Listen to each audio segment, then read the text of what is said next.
On my wedding day, the woman who called herself the little queen of the opera scene showed up uninvited.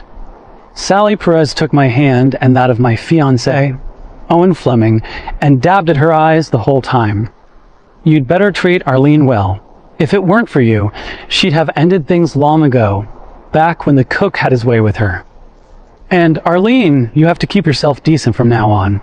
Don't go throwing yourself at men over a dinner roll." I was furious and frantic, explaining as hard as I could. But no one believed me. The crowd called me a woman who'd take any man, and my future in-laws started shouting that the engagement was off. Owen overruled them all and went through with the wedding anyway. But on our wedding night, he never came into the room. He took my dowry and walked out the door. After that, I became, fully and finally, the slut everyone whispered about. To clear my name, I tried to go to the hospital for proof, but my in-laws sent me to my grave with a bowl of stew. And before the 7th day after my death had even passed, Owen brought Sally home. That was when I learned the truth. Everything at that wedding had been a performance they staged to get their hands on my dowry. Reborn. This time I didn't explain anything. I cried and nodded. Yes, Sally's right about all of it. When the cook had his way with me, she was standing right there watching, and after he finished with me, he had his way with her too. The truth was, when Sally Perez showed up uninvited in a red dress, clearly meaning to outshine me, the bride, people already found it strange. And when she announced that I'd thrown myself at that creep of a theater company cook just to score an extra dinner roll, and that I'd been ruined before the wedding, the lively room fell silent at once, and the murmuring started. Quite a few of them put on a show of remembering, as if I really had taken an extra dinner roll every single time I went up for food. My future in-laws, who'd been nothing but pleased with me, saw their faces darken in an instant, and they yanked Owen away from my side. "Owen, what is this? What's going on?" Only then did Sally Perez put on her little startled act.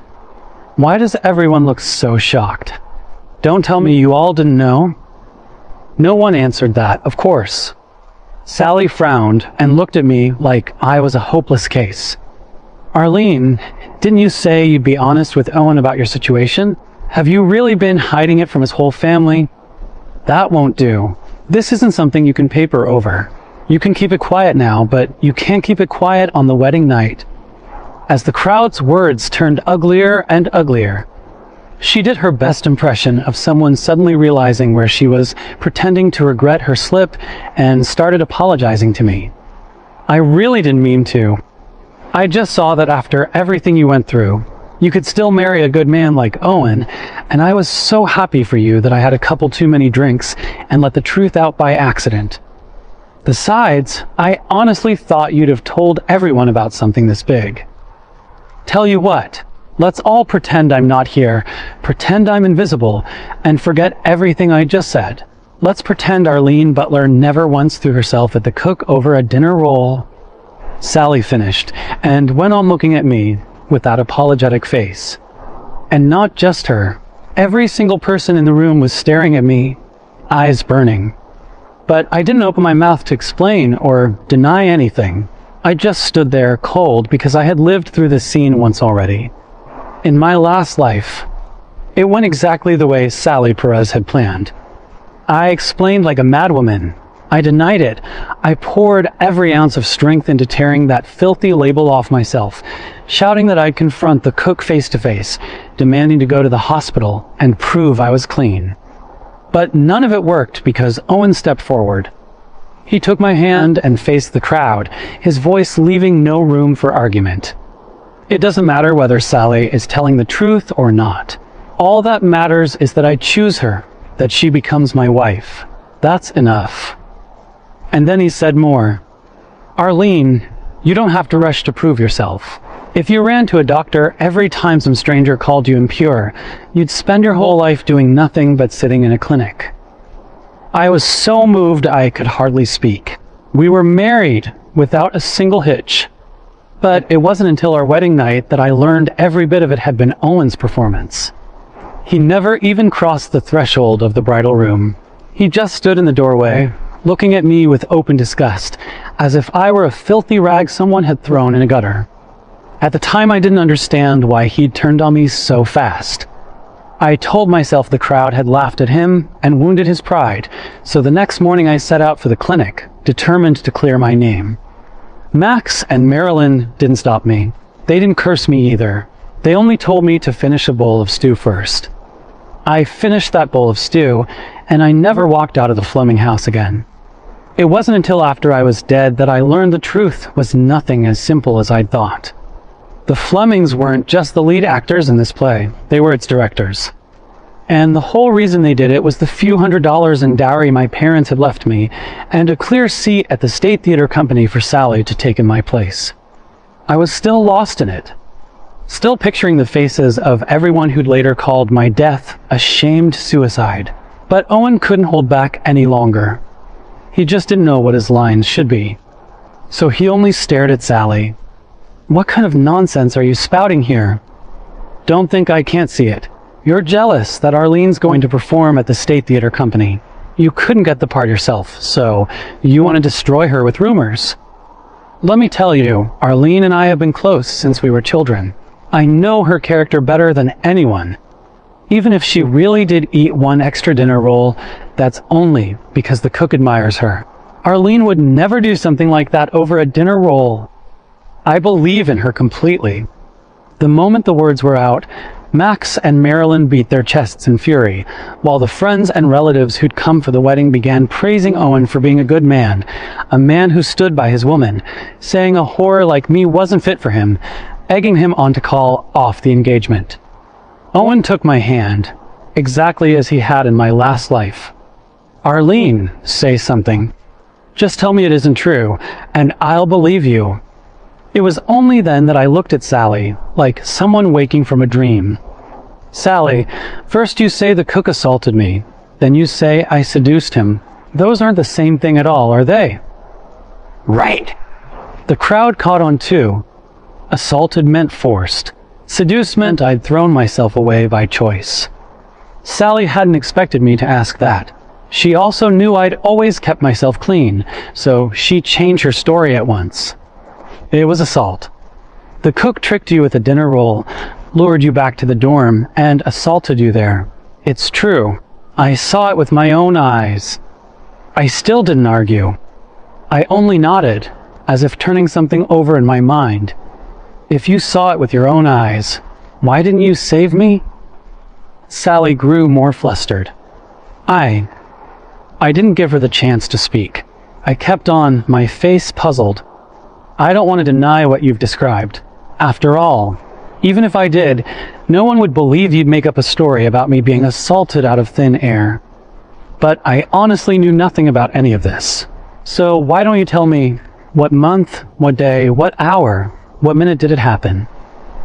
And here's the other thing, that we're both martial role actresses. We can hold our own. That cook may be a man, but he's lame in one leg. If the two of us had teamed up, how could he possibly have forced himself on me?" The questions came one after another, and Sally lost her footing. She backed away, and her voice began to shake. The reason I didn't call for help was... I cut her off again. "I understand. You weren't free to act.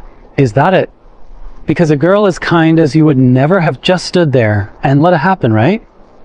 Sally nodded fast. Right. I couldn't do anything. My heart ached for you. But the crowd had caught up by now, and they sensed something off in what she'd said. After all, if Sally were really as kind as she claimed, she wouldn't have picked this exact day to drag the whole thing out. If you cared so much about her, why bring it up now? Showing up in a red dress like that, is that for her sake, or do you want to ruin her? You don't think this whole thing is made up, do you? Look at Arlene. So calm. That's the face of a woman with a clear conscience. Owen heard the wind change and started to sweat. He cut in, his words loaded with warning. "Sally, talk is cheap. If you've got no proof, then I can only say you're chasing shadows. You think I won't write a complaint and make sure you never set foot in the theater company again?" Sally realized she'd said too much. But Owen's words snapped her back into focus. She shouted in a panic, "I'm not making it up. I have a witness." The words were barely out of her mouth. Sally gathered up her skirt and ran out to the yard, then hauled in the cook, Zane Parsons, who'd been lurking outside to watch the show. Zane had been there the whole time, so of course he knew exactly why she'd called him in. The moment he stepped inside, he nodded. That's right. Me and Arlene Butler really did have a thing." It didn't surprise me that he'd admit to it. He was ugly and sleazy, and if he could spin some scandal with the star of the theater company, he'd be over the moon. When I didn't deny it, Zane rubbed his hands together and grinned. She said so herself, said she worked up too much of an appetite. That one dinner roll wasn't enough. S.O. I gave up my own ration to feed her. She ate my food. Doesn't she owe me a little something for that? And don't any of you blame Sally. She only spoke up today to help Arlene out. She just wanted Arlene to cut ties with me. That's all. She's a good person. Don't you go blaming her. Arlene, don't worry about it either. I'm a stand-up guy. Since it's all out in the open now, you might as well just marry me. It's not much of a match, but you'll never go hungry for a dinner roll, I'll tell you that. Before I could react, Owen lunged forward like a man gone mad and slammed his fist into Zane's face. Shut your mouth. Arlene would never stoop so low for a dinner roll. You forced yourself on her. You used violence. I'm calling the police. At the word police, Max and Marilyn jumped in at once. No, if you call the police, Arlene really will be ruined. Owen heard that, and the fight drained out of him. He sank to the floor. In the end, he said nothing more about the police. Instead, he took my hand, his voice trembling but firm. Arlene, don't be afraid. After everything you've been through, I don't care about any of it. It's you I love, the person, not your body. And this is my fault too. I knew you weren't getting enough to eat, and I did nothing about it. I'm the one who drove you to this. Owen sounded so very reasonable. But this time, I wasn't moved the way I'd been in my last life, because I understood now. A normal man who truly believed his fiancée would fight her corner, would haul her down to the police station and prove her innocence. Not stand there muddying the water by confessing on my behalf. This wasn't him helping me. This was him nailing down the charge, building himself a tidy reason to walk out, handing my death a respectable excuse. So I didn't follow Owen's lead. I stepped back instead, my brow drawing tight. Owen, a minute ago you said you believed me, but the second this cook showed up, you swallowed every word, that I'd let a man have his way with me over a single dinner roll. Yes, I train hard. Yes, I go to bed hungry most nights, but I'm not short on cash and I'm not short on groceries. If I were hungry, why wouldn't I just go buy food? Why would I ever go crawling to a cook? You stood there swearing you didn't care about my past. But did you ever once ask me? I like being clean. I don't want people pointing at me and calling me a whore. A laugh slipped out of me then before I could stop it. Anyone who didn't know better might think you love me. Anyone watching this would think you couldn't wait to pin the crime on me. Don't tell me. I let my voice climb on purpose. Don't tell me you just enjoy playing the cuckold. The words landed. The whole room broke into laughter, finally catching what I'd caught, that Owen's little speech had been all about moving himself, and it had buried me completely. Naturally, Max and Marilyn weren't about to watch their son take a smear like that. Cursing, they charged at me to slap the words right out of my mouth. But I hadn't earned the title of lead performer for nothing.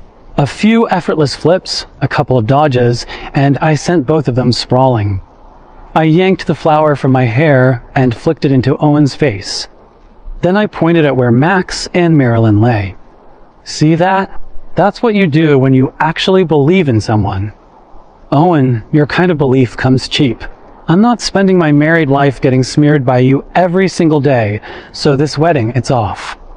Owen was furious and frantic all at once. He'd staged this whole scene to walk away with the halo of the good man, so that after I was dead and he married again, nobody could whisper behind his back. He hadn't counted on me staying calm, turning the tide in 3 or 4 sentences, and now turning it into a perfectly justified breakup of my own. Arlene, that's not what I meant. I only didn't want things blowing up. I do believe you, I swear. I'm certain this whole thing is a lie, that Sally's just jealous and trying to ruin you. If you want to prove yourself, I'll go to the hospital with you, get you examined, get it in writing. Sally didn't want me calling off the engagement either. After all, if the wedding fell through, how was she supposed to take my place at the State Theater Company? So she squeezed out tears too. The truth is, I was joking. None of it's real. I only wanted to test whether Owen really loved you. You've got so many admirers. What if there's gossip down the line? Wouldn't that be awful? I'm admitting it now. I lied, I'm sorry. Just don't throw away a match this good because of me. As she spoke, she shot Zane a look, signaling him to hurry up and admit he lied too. Zane Parsons didn't want to, but he forced the word out anyway. I didn't give him the chance to finish. I looked around at the crowd, my face set. Yes, Zane had his way with me.